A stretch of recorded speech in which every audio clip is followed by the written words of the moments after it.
Hello, today for review I've got a relatively recently released model by Audiosense DT300. If you're familiar with brand, by the model name you can understand that it's a 3 balanced armature earphones. Here used Knowles receivers and pretty predictably they divided into 3 sub-bands, so one for bass, one for mids and one for treble, like classical traditional setup.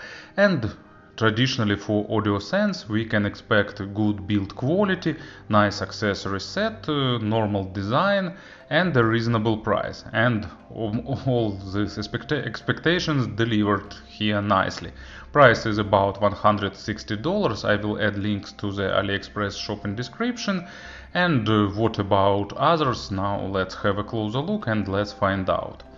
Package is traditionally minimalistic. It's black with pleasant soft touch surface with some schematic outline of the earpiece, and on the back side they've put technical specifications, so 11 ohms of impedance and 106 decibels of sensitivity, so average sensitivity. Impedance could be a bit higher, but still nice figures, not super sensitive, not super tough to drive, and silver plated oxygen free copper wire and good frequency range, weight, so all necessary stuff is listed here. As usual, inside of the outer box there is internal one, just a regular black cardboard, and as it's done for some recent Audiosense earphones, inside there is a big plastic storage case. Looks reliable and really sturdy. So inside we are getting the box with accessories, and it works as a protector for the earpieces too. So let's pull them out.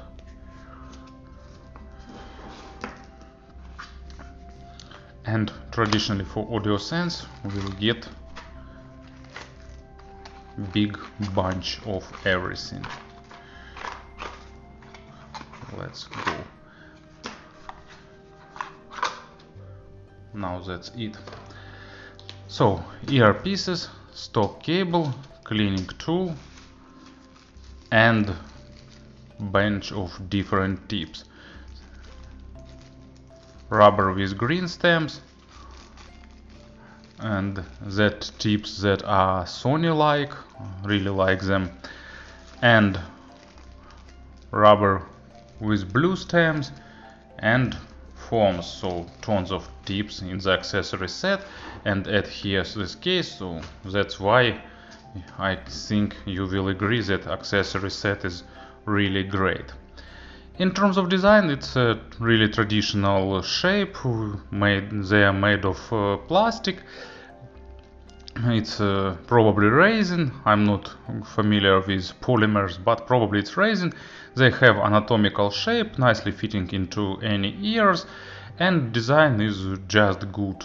Kind of slightly green tint with transparent shells, so you can easily see the internals. I like when creators make shells transparent and you can see the internals, and if they are beautiful, if the creators have nothing to hide, that's good. So some crossover PCB, 3 drivers, 3 tubes from each other, and you can see that they have different lengths, so they optimized the sound with the length of the tubes. All 3 goes to spouts. Spouts have about average length and proper angle, so they fitting nicely into ears, providing average sound isolation. There is a lip for holding the tips and protective grill inside of it, so in terms of design and build quality everything is nice. Faceplates have some pieces of glitter, but it don't look too bright or too shiny, just company's logo on each earpieces. And stock cable is also pretty good. It's familiar, we've seen it many times before, both in Audiosense creations and in other companies. So here used MMCX connectors. They fit pretty tightly with well-defined click, and they hold really well. There is ear hooks format, no memory wire inside, but it holds cable in place, and cable itself is pretty soft, nicely braided, 4 wires per each ear. Good braiding, it looks really attractive, bright, nice. And here is splitter with chin slider, so everything is traditional here. And below the splitter it goes nicely braided. I like this type of 8 cable braiding. It always looks beautiful,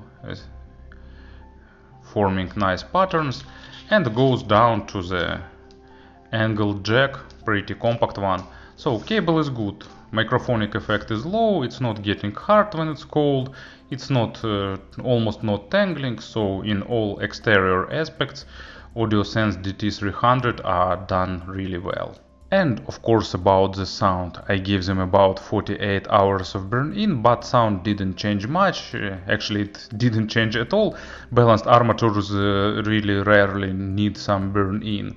But what is really important here is to find the proper tips, because different tips change sound here in a pretty drastic way. For example, with the tips that remind Sony stock tips, you'll get more low frequencies, and with these tips with black stems, actually I accidentally call them blue stems, no, they are black, you'll get more natural and balanced signature. As a player, for examples, I will show a Basso DX240.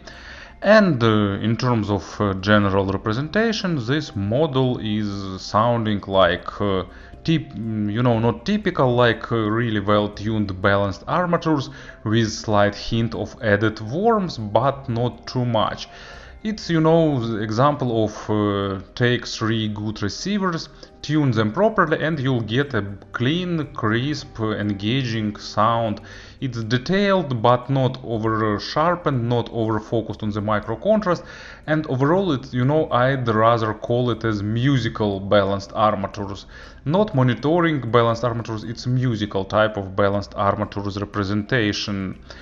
And probably let's talk about the sound step by step. And also I want to highlight the coherence of this tuning, because drivers overlaps are not noticeable at all, so they transition one to each other really effortlessly and smoothly. So depth of bass is pretty good, and it's surprisingly good for balanced armatures. That Knowles receiver that is used here probably is among the good ones. I'm not familiar with Knowles receivers at all, but it's just my assumption. So depth of bass is good, and you'll get slight accent, but not too much. Thanks to a nice speed of low frequencies, they won't dominate over the rest of the spectrum. Bass is really well controlled and stays in place, and it's slightly a bit on the drier side of things, with fast attacks and decays, giving you a bit of additional realism and a bit of additional efficiency for the low frequencies. They sound even more emotional than they are. In terms of weight, of course, it's not a dynamic driver, but still it's probably not the model that make you suffer of absent weight. And if with that, for example, Sony-like tips, you can get more low frequencies. But of course, dynamic drivers will pump more air, and if you need models that will make your ear balls shake, of course, go for some basic hybrids. Here, this is the model that tuned first of all for the quality, but in terms of quantity they are also nice. Just keep in mind that it's a balanced armatures with the speed and with the detailing with great texturing. Of course, they sounds best of all with some nice acoustic instruments or something like that. With electronic music they are also pretty enjoyable, at least to my taste.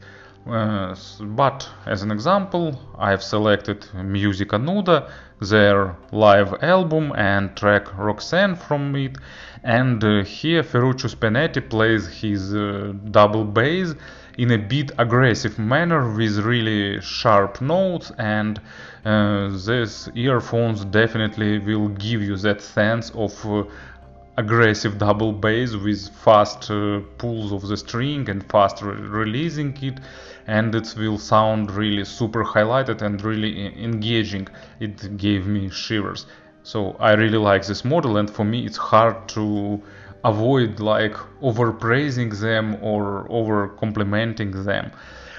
And the mid frequencies are detailed but not super monitoring or analytical, but of course they're not trying to highlight something or to add some weight, just a bit of added weight on the lower mids, but middle mids and upper mids are not forward, and there is no typical spike in the upper mids to make everything more sparkling or more bright.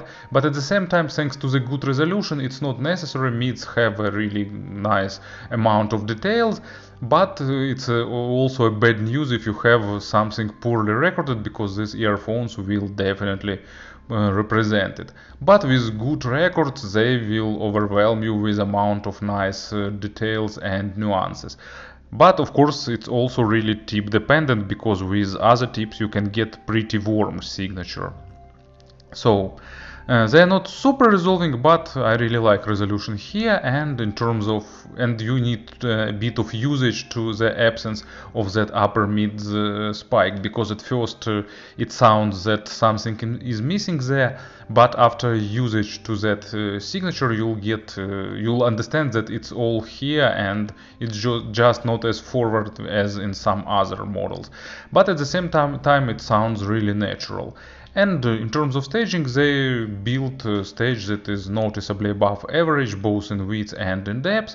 Width is slightly bigger than depth, but in general pretty good imaginary stage. And as an example for the mid frequencies, Mark Knopfler and Dire Straits, your latest trick. You know this track, it's signature saxophone, great guitar work, great lyrics that I really like with a lot of metaphors. I really enjoy this band, and this track sounds engaging with these earphones.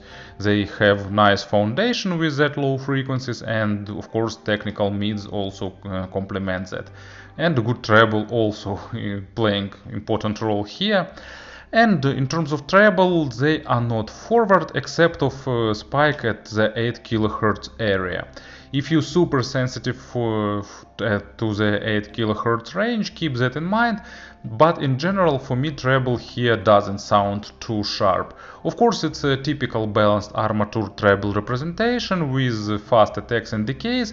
They sounding energetic, clean, crisp, with above average extension, but for me they're not sharp. But if you're sensitive, probably you need to find some model with more recessed or more softened treble. Audiosense have them too, their DT100 if I remember right. For example, it's a warmer model. And in general it's good balanced armatures with nice overtone saturation. Of course layering is almost absent, but it's common for the not expensive models, so it's not something to expect in this segment. But in general, of course, it sounds natural, realistic and engaging too. And as an example, it's Pink Floyd If, slow intro with good guitar part, and it goes to treble area. And this model plays it really nicely, also big spacious stage benefit here. And speaking about the comparisons, to be honest, I don't remember models to compare in this price tier, because I don't remember pure balanced armatures. Of course there was Shozy 3 balanced armature model and Brain Valves, but they both are warmer with less resolution on the mids. And Audiosense DT300, it's like more V-shaped, more energetic, more fun, with better developed treble and with slightly more weight on the bass, for example. And compare them with dynamic drivers or hybrids doesn't make much sense for me, because especially on the low frequencies you'll get more weight to the dynamic thanks to the dynamic drivers, and you'll get a less details and resolution. So probably I will skip comparisons this time, or I did some of them briefly. But if you're interested in some other models, if you recall some pure balanced armatures, just write it. I will try to say a few words about that.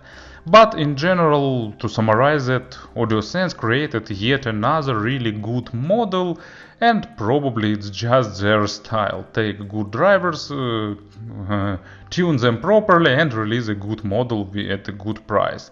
Thank you for listening, thank you for your attention, and of course, don't forget to have a nice day.